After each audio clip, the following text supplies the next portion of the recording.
Hi అందరికీ. సత్యవతి సాంబయ్య దంపతులది దిగువ మధ్యతరగతి కుటుంబం. భార్యాభర్తలిద్దరూ వ్యవసాయ కూలీలుగా కూలి పనులు చేస్తూ ఉండేవారు. ఊరిలో పెద్దలు ఇచ్చిన చిన్న ఇల్లు మాత్రమే వారికున్న ఆస్తి. రెక్కాడితే గాని డొక్కాడని బ్రతుకులు వారివి. 2 రోజులు పనికి వెళ్ళకపోతే భోజనానికి ఇబ్బంది పడాల్సిందే. అయినా భార్యాభర్తలిద్దరూ మాత్రం వారికున్నంతలో జీవితాన్ని అన్యోన్యంగా సంతృప్తిగా గడుపుతున్నారు. వీరి దాంపత్యానికి గుర్తుగా 4 ఆడపిల్లలు పుట్టినా 4 ఆడపిల్లలే అని భార్యాభర్తలు ఇద్దరూ ఏనాడు బాధపడలేదు. భవిష్యత్తులో తమను పోషించడానికి కొడుకులు పుట్టలేదని అనుకోలేదు. ఆడైనా మగైనా ఎవరైనా మన పిల్లలే. ఉన్నంతలో పిల్లలందరినీ బాగా పెంచి చక్కగా చదివించాలని కలలు కన్నారు సత్యవతి దంపతులు. వారు అనుకున్నట్టుగానే పిల్లలందరినీ పద్ధతిగా చక్కగా పెంచుకొస్తున్నారు. కానీ మనం అనుకున్నట్లుగానే అన్నీ జరిగితే ఇది జీవితం ఎందుకు అవుతుంది? అనుకోని విషాదం ఆనందంగా ఉన్న వారందరి జీవితాలను తలకిందులు చేసింది. పెద్ద కూతురు ఝాన్సీకి 10 సంవత్సరాల వయసు ఉన్నప్పుడు సాంబయ్య జాండీస్ వ్యాధితో మరణించాడు. తను పోతూ పోతూ పిల్లలు జాగ్రత్త, వారిని బాగా చదివించు అంటూ తనకు చివరి కోరికగా భార్యకు చెప్పి వెళ్ళిపోయాడు సాంబయ్య. ఇంటి పెద్ద దిక్కువైన సాంబయ్యను కోల్పోయిన ఆ కుటుంబం అంతులేని దుఃఖంతో కుంగిపోయింది. కానీ అంత దుఃఖంలోనూ భర్త చనిపోతూ పిల్లలు జాగ్రత్త అన్న చివరి మాటలు సత్యవతి చెవుల్లో మారుమ్రోగుతూనే ఉన్నాయి. తండ్రి కోసం ఏడ్చి ఏడ్చి అలసిపోయి నిద్రపోతున్న పిల్లలను చూసుకుని తనకు తనే ధైర్యం చెప్పుకుంది సత్యవతి.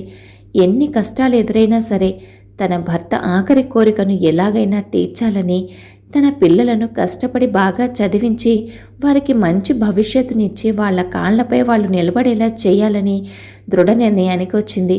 భర్తను కోల్పోయి 4 ఆడపిల్లలతో నిస్సహాయంగా ఒంటరిగా మిగిలిన సత్యవతికి ఆమె అన్నయ్య ధైర్యాన్ని ఇచ్చి అండగా నిలిచాడు. నీకు నేనున్నాను, పిల్లలందరినీ బావ కోరిక మేరకు బాగా చదివిద్దామన్నాడు. 4 ఆడపిల్లలను భర్త తోడు లేకుండా ఎలా పెంచుతుందో చూద్దామనే కాకుల వంటి లోకుల మాటలు తన చెవిన పడుతున్నా వాటిని ఏమాత్రం లెక్క చేయకుండా పిల్లల కోసం కష్టపడుతూ వచ్చింది సత్యవతి. ఇంటి పరిస్థితులను తన తల్లి కష్టాన్ని గమనిస్తున్న పెద్ద కూతురు ఝాన్సీ తాను ఇక స్కూల్కి వెళ్ళనని ఇంట్లోనే ఉండి తల్లికి సాయంగా ఉంటూ తన చెల్లెళ్ళ 3 చూసుకుంటూ చదువుకుంది. రోజులు గడుస్తున్న కొద్దీ ఇట్టే ఎదిగిపోయే ఆడపిల్లలు త్వరగా ఎదుగుతున్నారు. సత్యవతి తను నిద్రాహారాలు మాని రాత్రి పగలు పిల్లల కోసం ఎంతో కష్టపడినా ఏనాడు తన పిల్లల్ని మాత్రం గడప దాటనివ్వలేదు. ఎదిగి వచ్చిన పిల్లలకు గంతకు తగ్గ బొంత అన్నట్టు ఏదో ఒక సంబంధం చూసి పెళ్లి చేసి పారేయక అక్కర్లేని చదువుల పేరుతో వారిని ఇంట్లో పెట్టుకున్నావంటూ ఎన్నో రకాలైన లోకుల మాటలు సత్యవతి చెవిన పడుతూనే ఉన్నాయి.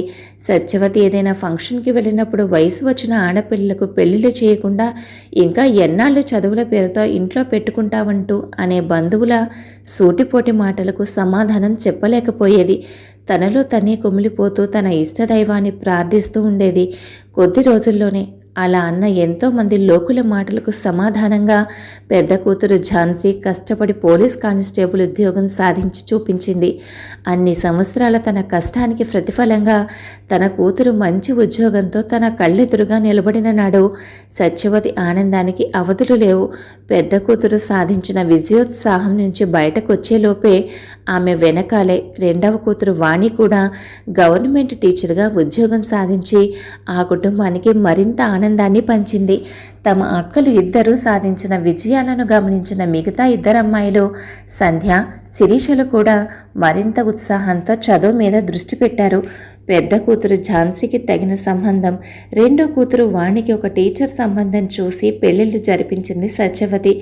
ఇంటికి వచ్చిన అల్లుళ్ళు కూడా చిన్నతనం నుంచి పిల్లలను పెంచడానికి అత్తగారు పడిన కష్టాలను తెలుసుకుని అల్లుళ్ళైనా ఆ ఇంటికి కొడుకులుగా మారి ఇంటి బాధ్యతను తీసుకున్నారు. మిగతా 2 అమ్మాయిలను కూడా ప్రోత్సహించి వారికి సపోర్టుగా నిలిచారు. కొన్ని సంవత్సరాలకు సత్యవతి పూర్తి కోరిక నెరవేరి అక్కల అడుగుజాడల్లోనే 3వ కూతురు సంధ్య పోలీస్ కానిస్టేబుల్గాను, 4వ కూతురు శిరీష స్కూల్ టీచర్గాను ప్రభుత్వ ఉద్యోగాలను సాధించి చూపించారు. ఎన్నో కష్టాలను తిండి లేక నిద్ర లేక గడిపిన రోజులను అన్నిటికీ మించి కాకులు వంటి లోకుల సూటిపోటి మాటలను భరించి భర్త ఆఖరి కోరిక నెరవేర్చి పిల్లలకు మంచి భవిష్యత్తుని ఇవ్వాలనే ఆశయంతో పోరాడిన సత్యవతి కోరిక మొత్తానికి నెరవేరింది. ఒకప్పుడు నానా మాటలు అన్న లోకమే ఇప్పుడు సత్యవతి కష్టాన్ని, పిల్లల కృషిని వేణూళ్ల పొగుడుతుంది. కొంతమంది స్వార్థపరులు వారి ఎదుగుదలను తట్టుకోలేక కుళ్ళి కుళ్ళి ఏడుస్తున్నారు.